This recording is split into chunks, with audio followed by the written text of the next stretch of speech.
Some time ago, I read an article by an airline passenger who flew often over the northern oceans where icebergs dotted the seascape. He noticed an unusual phenomenon as he flew over those dark and cold waters.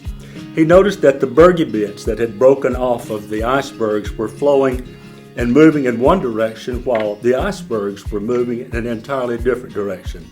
Upon research, he found his answer.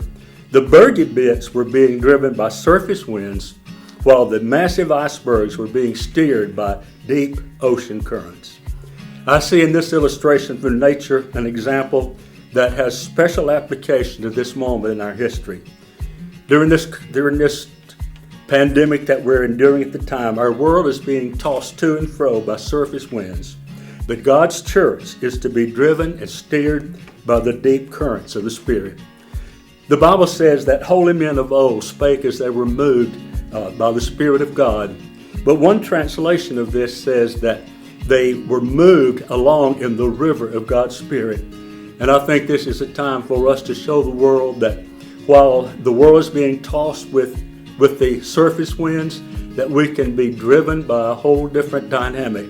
We can be moving in the direction that will eventually land us on the shores of deliverance, and one day we'll see that His hand was at work in all we're going through. May God bless you as we deal with these adverse times and keep your eyes on Jesus.